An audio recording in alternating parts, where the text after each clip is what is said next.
Sharon, thanks for coming on the show. Hey, it's great to be here, Dan.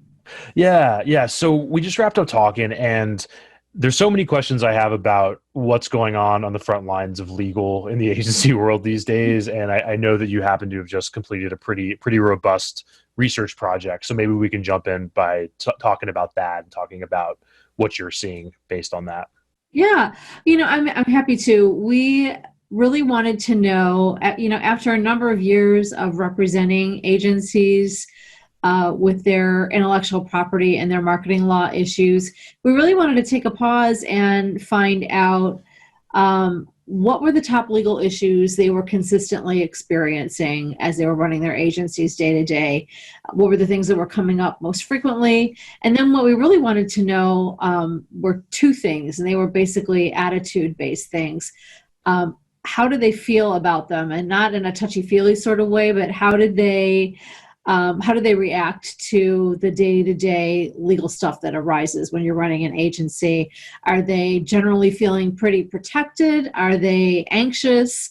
And then next, we wanted to know how are they handling them? Were they using an in-house resource? Were they just hunting online for tools and templates and sort of hunting and pecking for things? Or do they have an actual relationship with somebody who understands their industry and the types of law that is relevant to what marketers need? And so we really had fun absorbing the results. As I said, we talked to about 224 agency leaders, and this was original research that we engaged with a firm called Audience Audit to do.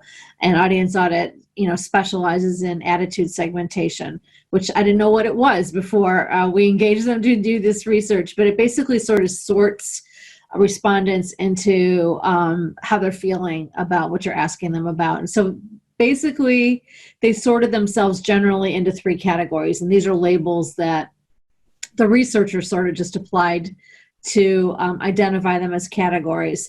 One category was the proactive and protected, and these are agencies that have a regular relationship with legal counsel, or they engage legal counsel regularly to manage their legal issues.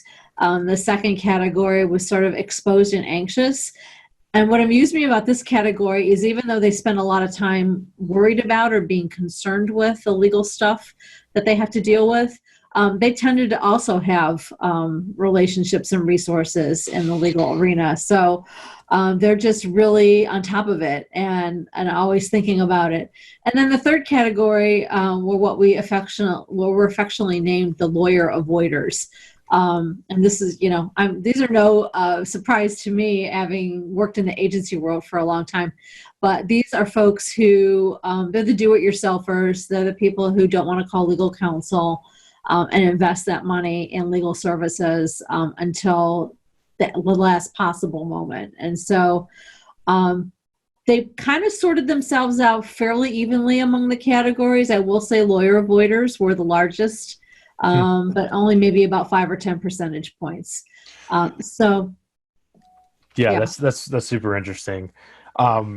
What's I guess like one small question is what is really the difference between group one and group two? Exposed and anxious versus proactive and protected. Is that just purely an emotional psychological thing, or are there It was actually? attitudinal. Yeah, Yeah. exactly. It was attitudinal.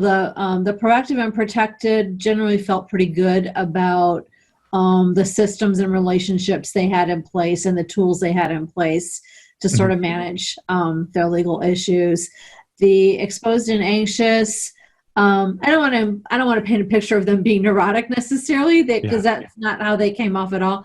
They presented themselves as always being thoughtful and concerned about whatever the legal implications of the work that they were doing. So they kind of wanted to double check more frequently. Right. So if I understand right, group one's kind of like they're thinking of it as an insurance policy. They're just like set it up the right way. Don't worry about it versus Yeah, worrying about legal at every twist and turn, but essentially having the same protections or similar protections.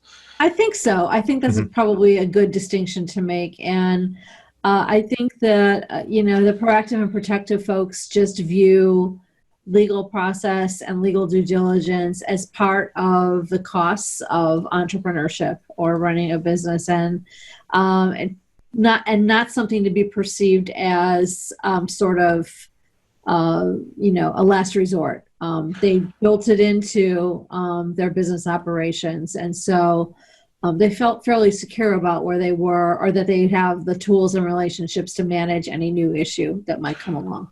Right, right. And you've obviously, been in law and been in the agency world for a long time. So I guess one question is, what, if anything, surprised you about this research and about this data?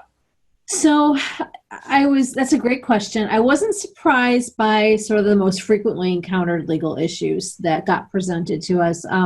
Agencies, the most frequently asked questions tend to be in the areas of their master service agreements, negotiating with independent contractors, and now increasingly social media influencer marketing and privacy. So that didn't surprise me. What did surprise me is that very few agencies seem to be taking as seriously as I would like them to take the opportunities that they have to create new revenue streams with their intellectual capital. It tends to be seen as inventory that's expendable in amongst most independent agencies. It might be something they created for a client and it got rejected, or it might be something they created for a pitch and therefore they don't see the value in resurrecting it, or they just are not in the habit of taking time to sort of catalog their own intellectual property as they go.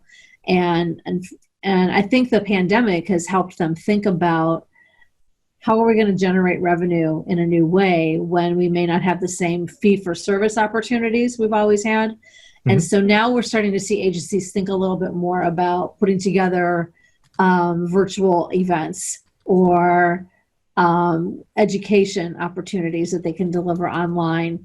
And they're realizing they have a ton of institutional knowledge, either because maybe they work in a particular vertical or because they are specialists at a particular area or discipline of marketing, and they have a lot to say about it and a lot to teach, and that can be turned into an additional revenue stream while you're also delivering services to your clients to make money. Yeah, that's super interesting, and we've always gone back and forth, in our company, and we see this with our clients too, in terms of the value of that internal IP. So I guess, to kind of give a contrarian take on that, how do you feel about like the sort of Silicon Valley argument, which tends to be true a lot of the time, I think, where, it's not about the idea, it's about implementation and all of that, and the idea of creating, trying to market IP is like creating a whole nother company sometimes. I guess my question with that, and to hopefully be a little bit more optimistic about the opportunities you're talking about, is what are some examples of that you've seen where your clients or others have said, okay, we're gonna make this into our IP, and then they've actually been able to market it and get it out there and do cool stuff with it? Yeah.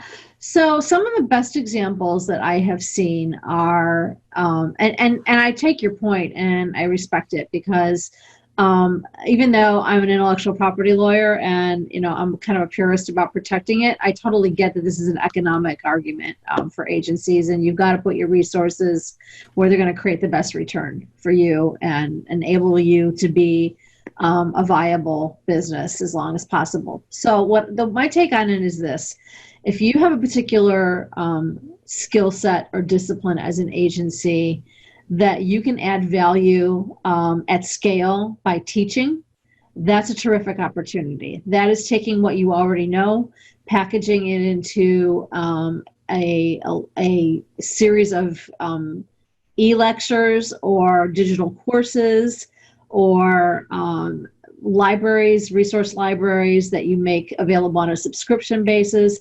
This is taking stuff that you have already created and simply positioning it or leveraging it in an additional channel to create revenue. Aside from, this isn't intended, in my view, to take away from your main work, which is business development and marketing for clients for the agency. But if you've got a particular area of expertise in a vertical, as I mentioned, and you know a lot about an industry that your peers don't know, and you can teach that stuff, that's one opportunity. You've already got that institutional knowledge. If you if you've worked in a particular client segment enough that you've got a lot of model assets. We've worked with clients who created entire model campaigns that ended up not being executed by the client, and that's stuff that they can package and make available on a turnkey basis to multiple clients at scale. So that's another example. It really comes down to just thinking differently about the assets you already have, auditing them to see, do they really have any marketability? Because that should always be, I think, the first question when you're thinking about monetizing this stuff. And if you think that they do, then you start thinking about the IP protection behind them and how you're going to leverage them for money. But so I don't think that it's as far from what you do for your clients as maybe Right. many agencies think that it is. Yeah, I 100% agree, and I think a lot of this stuff's very symbiotic, right? If you're creating a webinar, or even if you're selling some educational package, that's essentially marketing for the done-for-you service, potentially. I mean, that's something we do a lot of. So I do think this all ties together, and I'm definitely with you. But I guess let me just like jump into the shoes of the lawyer avoiders for a second, right? The skeptical group, and they're saying like, okay, I'm with you. I like the idea of us developing our own stuff and doing all this, but why do I need to hit up a lawyer? Why do I need to jump through these hoops and make a big legal investment? What's that really protecting me from? Yeah. So lawyer avoiders, in my experience, usually show up in the form of in two ways. They either show up by not taking necessary legal measures until the last possible moment. So ultimately, they do consult with the legal counsel that they need, but they don't do it without kicking and screaming over to the finish line. Or secondly, they take a very much do-it-yourself approach. They are either template hunters. They will perhaps somebody who's on staff at the agency has a great contract form that they've inherited from the last agency they worked at, and it gets revised and revised and revised. So that's usually how lawyer avoiding shows up. And again, these are not my labels. These were just labels we sort of created to categorize the segments. Sure. And so there's no judgment implied in any of them. Yeah, That's just sort of how we segregated. As to your question regarding IP specifically, I think that my response is that you have to make the amount of time or energy or money that you invest in protecting your intellectual property as an agency should directly be related to what your monetization plans might be. And so there's a series of questions that, I typically like to walk an agency through. It's, how likely are you to try to take this to market? What is your level of risk assumption comfort? Are you going to be investing money to get this to market in other ways? Because the more you're going to be investing to bring a product to life, the more likely it is you should be investing in the legal protection and due diligence behind it. So some of them are risk assumption questions, and some of them are what have you done already questions to sort of protect these things. And not every body of work is going to be worth pursuing the legal protections for. But at a minimum, most opportunities I've seen agencies take advantage of in this area involve a lot of content. And where there's content, there's a lot of copyright implications, licensing, registration, assignment of works for hire, things like that. So that usually tends to be where the issues show up most frequently. Yeah, that makes sense. And I guess my thinking on this, I'd love to hear your thoughts on this from your perspective, and let me know if you think it's flawed, is that the legal investment obviously is not insignificant. And my thinking is, if you're going to develop IP, you create it, you get it out there, you see if it's working, maybe for however long that needs to happen. Maybe that's weeks, maybe it's months. And then once you're onto something, then you get legal involved, as opposed to taking something that's untested, making a giant legal investment, and then finding out that it's not going to work. I guess, how much would you agree or disagree with that modus operandi? that way of I operating? think, yeah, I think it all comes down to your to the level of risk assumption that you're comfortable with. If you're comfortable with assuming the risk of putting it out there, and having it exposed without protection, because you're either going to wait and see what the market is for it, or because you haven't sunk a lot of investment into it, that's a business judgment. I mean, at the end of the day, these are all business decisions, right? Right. And you have to be comfortable. What I would say, though, to entrepreneurs who are comfortable with assuming risk and, big risk, big rewards, I totally respect that perspective.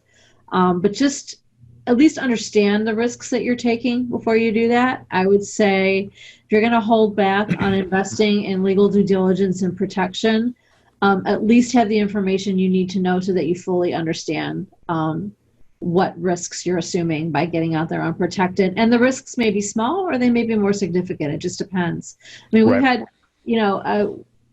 I've seen great examples of one of my favorite examples, and this is an agency that happens to be based in my hometown of Cleveland. They are always creating new opportunities based upon what they have learned and the expertise they've developed serving their clients. And so they've created an entire institute of learning in a particular discipline, which is artificial intelligence.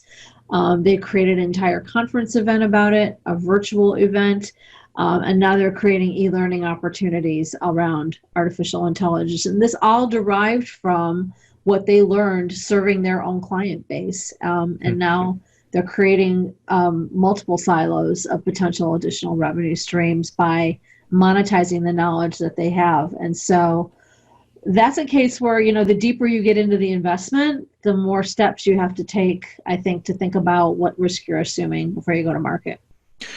Right. And my guess is there's other interesting angles that could go to, defending that property or profiting from it or whatever. I guess one question I have is just like, I'd love to hear just like war stories, just not necessarily the dirt or anything like that, but just what's that thing that you're like, I can't believe this is walking into my office again for the millionth time. Like if only, if I could put this on a billboard for every agency out there so that they don't do this thing. Like, I don't know if you have that at top of mind, but that's where I'm going with this question. No, that is a really excellent question. And, I don't think anybody's ever put it to me quite that way in the past. Okay, I would say I probably have a couple examples of this. I have seen a million times, we've gotten a million calls from either agency people or their brand clients who have taken a campaign to market and they have not secured the rights to all of the assets or imagery that is in the campaign, and it's gone to market, and now there's a copyright infringement situation. Seen it hundreds of times, whether it's because someone grabbed an image off Google Images and neglected to take the step of getting it licensed, or whether it is because a freelancer was used to contribute some aspect of the work, whether it was copywriting, photography, music, whatever it might be. And they're in a jam then because copyright infringement is a strict liability situation. If you've done it, you've done it, and somebody's going to pay. So I guess if I had a billboard, that's probably what I would have to say, and fortunately, in, 8 out of 10 situations where that occurs, ultimately it's about making the creator whole. So you work it out either with a license or the appropriate compensation, rather than it turning into an infringement problem. But that's probably one of the most frequently repeated mistakes that we see. And now increasingly, I would say another one is with social media campaigns that are executed with the use of influencers. Just having a good regime for making sure that you're working with influencers who understand the rules, making sure that the brand understands the rules and that the agency's team members are educated, because we get a lot of questions that shouldn't come up if people understand what the rules of the road are. Yeah, yeah, that makes sense. And I kind of want to keep grilling you with the same question in different categories. So Okay. to bring that same question to the agency client relationship, I'd love to hear what you're seeing time and time again there. I think that a couple of things. Frequently, I guess the most frequent breakdown, and this depends upon the size of the client that the agency is working with. Our client base, our agency client base tends to be, they're independent agencies and they tend to be mid or small in size, but most of them work with enterprise size clients. And when they're working with enterprise size companies as clients, the contract negotiation process can be very protracted, it can be very long, and you face a lot of pressure to work off the contract that the enterprise presents to you. So the terms that usually come up there that are a problem for agencies are, when do the rights to the work transfer? And in most cases, there is a difference of opinion with the client wanting the work right away. They want to own it immediately when it's done, and the agency needing to not transfer the work to them until they get paid. So that is a huge issue that we see time and time again in the agency client relationships. Next, I would say portfolio display rights are a big question that come up all the time in agency client relationships. Is the agency going to be able to use samples of the work or logos from the client in their promotional work? Are they going to be able to throw them up on their website? Can they create case studies? Can they submit them to award competitions? And increasingly, this has to become part of the negotiation when you're trying to get the contract signed. And it seems like a simple thing, but it isn't. So that comes up frequently. And I would say liability is probably the third thing that comes up a lot with agency client relationships, is who's going to be liable if something goes sideways once work gets released into the world. That makes sense, and I'd love to hear your perspective. But mine, working on the account side years ago, with enterprise clients and basically a small boutique agency, was that the client side people, like our direct contacts, our clients, just wanted stuff. They just wanted it to be done. Like they didn't have much of a personal prerogative to enforce XYZ from like a master services agreement. We had our prerogative to own the IP until the right time and all this stuff because we're a small shop and it mattered. And then there was the lawyer that had the prerogative to defend XYZ, master services agreement. But what we found is that whenever we stood our ground just a little bit, that lawyer was like in kind of a rough spot, because if they like scuttled this whole deal, this whole engagement that the company needed to get done, that would not be a good look for them, so they can all. So I'd love to hear your perspective on that. Like, there's not going to be a perfect answer here, but how much should agencies hold their ground on this stuff? My perspective is I would love to bottle up what you just said and replay it for, a ton of clients who we've had to help through this in the year. You're absolutely right. One of the mistakes that agencies make when they get to the bargaining table is presuming that if they're working or if they're negotiating with an enterprise-sized company on the other side who either has procurement involved or legal involved, they're assuming that the contract that gets slid across the table at them is the done deal, and they can either sign it or not get the business. And it's absolutely not true, as you've just indicated. Yep. So I love that you said that, because agencies need to understand their power in the situation, and you'll never have more leverage than you have at the time when you negotiate that agreement. And so it's not an excuse to be ridiculous about where your lines in the sand are, but there are certain areas where you should back down as an agency. And I also think coming to the table with your own version of a master service agreement is imperative. It may not be the document you end up using, and that's okay. It demonstrates to the prospect that you understand the legal structure of the relationship, and you understand what terms need to be in there to protect the agency, and that you're willing, to have the conversations about them. So I love that was your take on it, when you were in the trenches of negotiating these things. And I also respect what you said about, your counterparts in the marketing departments of your clients, they are kind of stuck in the middle because they've got their own hoops to jump through, whether it's legal or procurement. And so they can be your best advocates if you're an agency trying to get one of these documents negotiated and across the finish line so you can get the work started, is to really work with your business counterparts in marketing to really determine what issues are most important to them so you can get past some of these things in the contract stage. Right, exactly. And you've probably seen this too, but I think in the early days, and I've seen lots of agencies do this, is they just shoot over their MSA and say, it's like, yep, just need to sign off here. And then of course that adds another 3 weeks of legal back and forth, as opposed to talking to your direct report, maybe sharing it on a Zoom call and saying, here's where there could be problems with legal. Here's where we've gotten questions in the past. So I wanted to clarify this, so that you can go in armed, and that makes all the difference in the world. Absolutely. Yeah, have open conversations about it and start as early as you can. I mean, yeah, it does take a while. And so I know you've called me on a Wednesday and that you already started work on a Monday. And so you need the contract yesterday. And, our hands are kind of tied at that point. If you're negotiating with an enterprise-sized entity, just understand that patience is going to be part of the formula.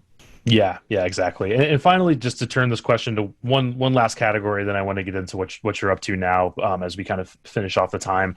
The freelancer agency relationship, or the employee agency relationship. What have you seen go wrong there, and what's one thing that you can do to avoid it? Yeah, well, I mean, I don't have a single agency client that doesn't access talent on a freelance basis occasionally.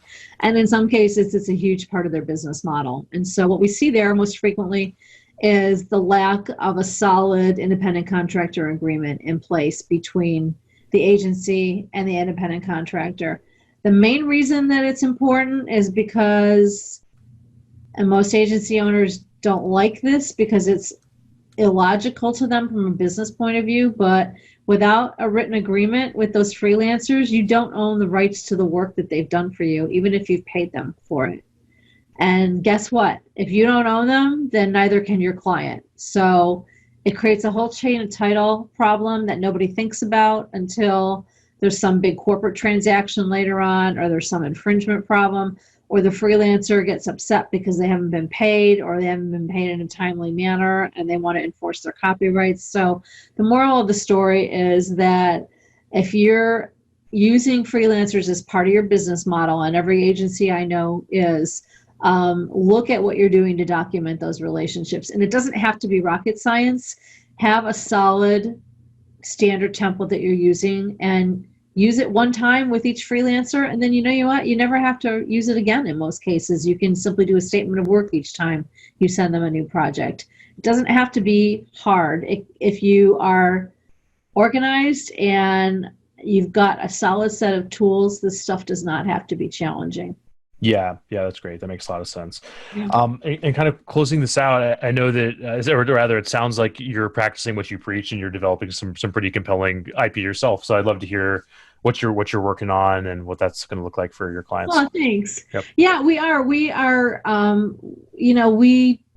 developed a lot of IP because of working in a particular vertical over the years, and so one of the things we recognized as a result of the research that we were talking about earlier, and just as a result of the patterns that we see at the firm, is that there are a lot of agencies out there who could really be helped by having access to a standard set of legal training and legal tools that are geared towards agencies. And so what we're working on is an opportunity to create at scale all these materials accessible on a subscription basis for agencies, so that they've got access to what they need on a sort of a self-serve basis, but things that are vetted by legal practitioners who understand the agency world and the legal issues they face. So we expect that to be on the market late summer 2020. Cool.